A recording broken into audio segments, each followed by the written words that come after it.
Assalamualaikum warahmatullahi wabarakatuh. Ananda kelas 9 yang soleh dan soleha, mudah-mudahan kalian semua masih dalam keadaan sehat walafiat dan saudara lindungan Allah Subhanahu wa taala. Baik, Ananda sekalian, kita mulai saja pembelajaran pada pagi hari ini. Mudah-mudahan kalian semua masih semangat belajar dari rumahnya, jangan kendor ya. Dan kita berdoa kepada Allah Subhanahu wa taala, mudah-mudahan pandemi ini cepat selesai sehingga kita bisa belajar bertatap muka di sekolah ya.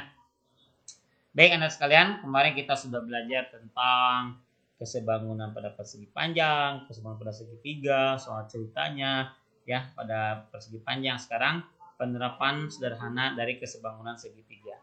Contohnya, sebuah tongkat yang tingginya 2 meter, sengaja pengen gambarkan di tongkat tingginya 2 meter, bayangannya 1,5. Jika pada saat yang sama sebuah pohon, ini matahari, sebuah pohon bayangannya 30 meter, ini ke sini bayangannya ini 30 meter.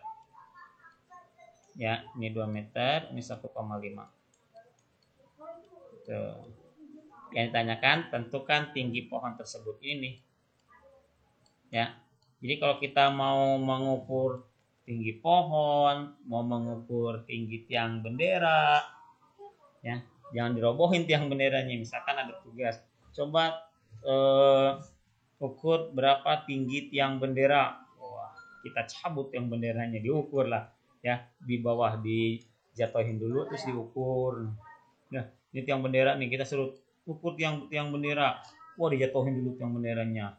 Kita dijatuhin dulu, diukur berapa meter pakai meteran, ya. Kalau disuruh sendirian, terus tiang benderanya gede bagaimana? Ya, berat ya kan. Terus dari besi sendirian suruh ngukurnya. Ya, tapi menggunakan konsep apa? Menggunakan konsep kesebangunan pada segitiga. Bisa menggunakan konsep kesebangunan segitiga. Atau kita ke Sumarekon, kita melihat gedung-gedung yang tinggi, ya, melihat gedung-gedung yang tinggi.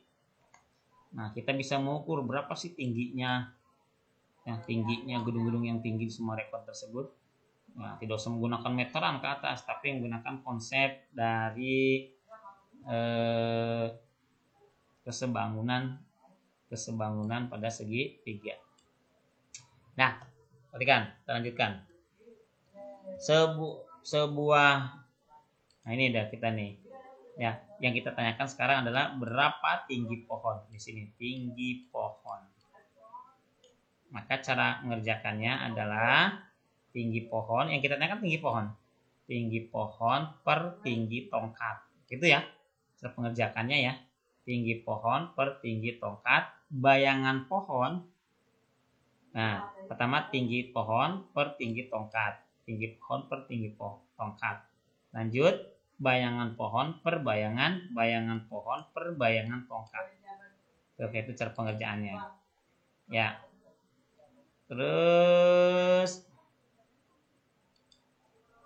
tinggi pohonnya, yang kita cari tinggi pohon, tinggi tongkatnya 2 meter.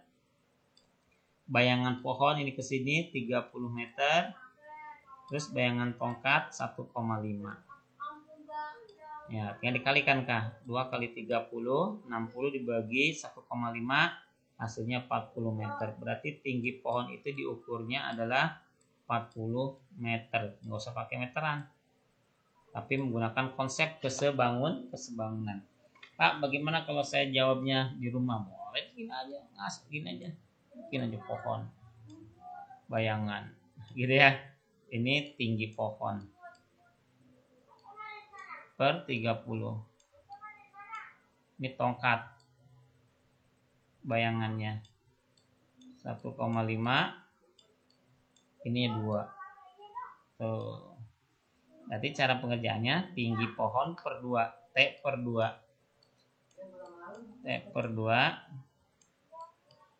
sama dengan 30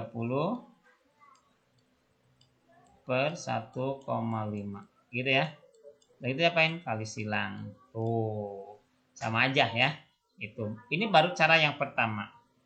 Cara yang kedua, boleh menggunakan konsep seperti ini. Ya, konsep seperti ini. Ini pohon, bayangannya 30 meter. Tongkat 2 meter, bayangannya 1,5. Yang ditanyakan tinggi pohon. Nah, rumusnya kan begini. 1,5, ya kan? Kalau kemarin kan kalau berdiri seperti ini, kalau berdiri seperti ini. Kalau didirikan ini 1,5 ya. Berarti 1,5 per ini ke sini. Ini pertama ini ke sini. Terus ini ke sini. Kalau di sini pertama 1,5, yang bawahnya ini ke sini 30 meter. Sama dengan ini ke sini 2 per ini ke sini H ya. Tinggi pohon. Nah, kalian silang. Berarti 30 kali 2 dibagi 1,5. Bisa menggunakan konsep ini boleh. Silakan. Ya, jadi ada dua cara. Bisa menggunakan konsep yang bawah, bisa menggunakan konsep yang atas. Bebas terserah. Contoh soal nomor 2. Nah, ini. Ada soal nomor 2. Diketahui seorang siswa dengan tinggi badan 150 cm nih, tinggi badan siswa 50 meter. Ya. Terus bayangan siswa, ini siswa tinggi bayangannya ya 2,5 ya. Terus bayangan tiang bendera bayangannya adalah 6 meter. Ini 6 meter ini ke sini. 6 meter. Berapakah tinggi tiang bendera? Ada dua cara penggunaannya.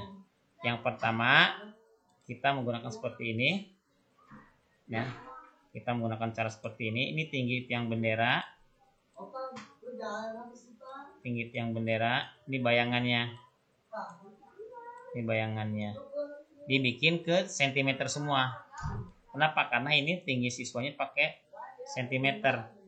Kalau meter, ini juga dibikin meter. Kalau sentimeter dibikin sentimeter ya. Gitu. Ini dibikin sentimeter semua. Berarti gini ya, tinggi tiang bendera per tinggi siswa. Terus bayangan tiang bendera per bayangan siswa, gitu caranya. Tinggi sama tinggi, bendera sama siswa, bayangan terus bayangan sama bayangan. Tinggi sama tinggi, bayangan sama bayangan. Yang ditanyakan tinggi tiang bendera. Tinggi tiang benderanya yang kita cari. Berarti belum ketahuan. Terus tinggi siswanya 150. Jadi T per 150. Terus yang kedua 600 per 250. Udah gitu diapain? Kali silang. Berarti 150 dikali 600. Ya, 150 kali 600 dibagi 250. Ditemukanlah berapa? 360. 360 cm itu kalau dibikin meter 3,6 meter. Jadi tinggi tiang benderanya adalah 3,6 meter. Jadi kalau satu saat kamu disuruh mengukur tiang tinggi bendera, tinggi suatu tempat, itu bisa menggunakan sistem tinggi suatu pohon, ya, tinggi tiang bendera, pohon, ya, itu bisa menggunakan konsep kesebangunan segitiga, ya, next plan. Itu cara yang pertama. Cara yang kedua seperti apa? Seperti ini, ya, seperti ini. Pertama, garis ini sebenarnya nih, CE, busa, CE per CB, gitu kan? CE per CB sama dengan DE per AB. Tuh, DE per AB. CE-nya berapa? CE-nya yang kita cari panjang AB. C ke E-nya berapa tadi? C ke E-nya bayangannya 250 ya. 250. C ke B-nya 600. Sama dengan D ke E-nya adalah 150 per yang kita cari T ini. Tuh. Kali silang deh. Caranya hasilnya ini. 150 kali 600 dibagi 250. Hasilnya 360 cm atau 3,6 meter. Sama saja cara angkanya. Silakan ada dua langkah. Menurut kamu yang paling mudah yang mana? Silahkan terserah ya. Penting kalian memahaminya. Apabila tidak paham silahkan bertanya langsung di Google Classroom, nggak apa-apa, atau ke WA apa yang kita tanya. Jangan diam saja ya, malu bertanya akan sesat di nggak bisa. Bukan sejalan ya, malu bertanya tidak paham tidak bisa. Sekian dari Bapak, mudah-mudahan kalian semua selalu diberikan kesehatan dan semangat yang tinggi sehingga tidak lelah-lelahnya untuk selalu belajar ya, selalu belajar. Karena ini kelas akhir. Sebentar lagi kalian akan melanjutkan ke tingkat yang ke jenjang yang lebih tinggi. Sekian, wassalamualaikum warahmatullahi wabarakatuh.